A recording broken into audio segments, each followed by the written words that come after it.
basically what wound up happening was I was still in school. I was a junior. And they were like, okay, great. You're down? Good. We'll get your travel set up. This weekend's a 2K. We want to have you cast remotely with us. So I will never forget this moment for the rest of my life. I hop into the cast. I'm dressed up. I'm in my apartment room in Towson, Maryland for school. Mr. X and Puckett are in the studio in New York. And I'm over Skype. They've got me on the webcam. And we're watching an AW S&D and like match and Advanced Warfare, and they get kicked out of the lobby midway through in like a really important round, and it's just you. And I only have my feed. So first off, I'm casting off of. I don't have their feed. Yeah, I'm casting off of what I'm driving. Yeah. So I've never driven. When driving was when you're controlling the Codcaster and Call of Duty. Right. Then they see a completely different thing. So I'm casting off of what I see versus what they're seeing. Yeah. So then they drop. And I get left by myself, and I basically have to do what they called, literally they said there'll be like a radio cast. Like, they can't see anything. But the broadcast is on their end, so the broadcast can't see anything. So I've got to be the one to deliver what's happening in the game because the show must go on. And I literally just go like, I just radio cast this whole thing with my full energy like I normally do. And like it ended, and just like Matt did like his, like his laugh, and Puckett was like, you're hired! Like literally yelled, you're hired. And I was like, what? Like, what just happened? And like that moment, I was like, let's go. You like, should upload that to YouTube. I don't even. It's on somewhere. MLG.TV. Yeah, it's somewhere. It's archived. So someone can dig it up. I guarantee you, because that's like, you have like these moments captured in time. That's the beauty about the internet, that in social media, that nowadays you have all these special moments captured in time. Man, like I remember the first time that I talked to Hutch. You know, I remember all these vivid, moments because of the internet, and it makes it that much better. All right, so the door opens for you. Yep. You're in a position to say, you know what, I can cast full time right now. I have a really good paying job. I just came from ESL. I can ask for pretty much whatever I want to be here, and they're gonna give it to me. You have that was when I was coming back from ESL. I was already full time, obviously, with casting, because like I meant streaming full time. But go on. Yeah, like the last part of my casting story was like the leaps I took to jump. Like I left school mid-senior year because Maven and Mr. X. Have you finished school? Yeah. Oh yeah. Okay. No, I finished in the first year after. I only needed 17 credits when I left. One of the big things was that I needed to, my last class for my major, I had to be in person to take. So I went and I appealed it to the dean of the college and the president, gave them the whole spiel on what I was doing. And then they came back to me and said, hey, this is all great. It's in your field. Yeah. We'll give you credits for going to work. We'll also give you 6 extra internship credits for going to work as well. So 9 of my 17 were covered instantly. I just needed to show proof of what I was doing. Yeah. So I made a little highlight video of my casting from ESL when I had done it, and some more. But I left school mid-senior year, and arguably the most fun last semester when you're just supposed to have a blast with my fraternity brothers. I was drinking, having a good time, I left and I moved across the country to California. We drove it, and like I think driving it makes it that much more real, because like every day you're just getting further from home.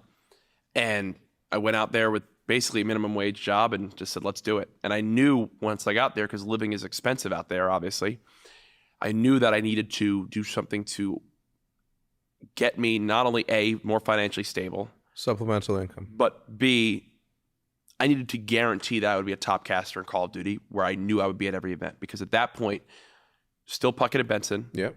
There was Maven and Mr. X, yep. Revan, and then myself, which I was still 6th. But what also was going on was like there was some politics behind the scenes stuff. There was also some events that were smaller where they only needed like 4 casters for one stream because there wasn't as much Bravo stuff. And I was like, I need to guarantee that if I wasn't at an event and a thing went out, like here's the talent, and Jack wasn't on it, that people would be like, what the fuck? Yeah. And I started streaming. And next thing you know, that helped my stock rise, I think. Of course. And then by the time that it was time to go back to MLG, it was Maven and I as the top 2 for COD. Because Mr. X was obviously going to Overwatch League and stuff like that. And again, yeah, you mentioned, going back to MLG, they obviously treated me great, did the whole Infinite Warfare season, really set up to have a successful Call of Duty World War II season. And then that's when everything really changed, was January.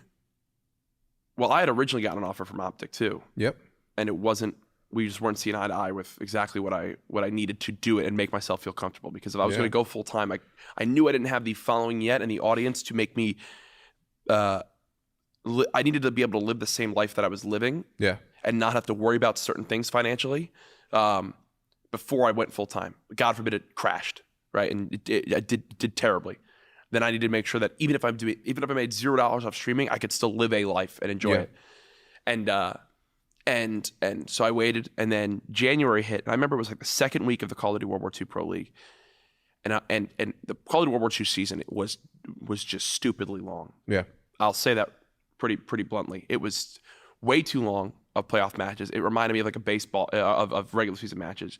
It reminded me of a baseball season where you kind of get to it and you just go 162 games. I don't care. Yeah, I don't care. You know, like there were so many roster rules, so there wasn't really roster manias. Like, you know, it was like, Jesus, man, it just went on forever. And I remember the second week, and I sat in my apartment. I was literally like, I'm about to do this for the next 6 months.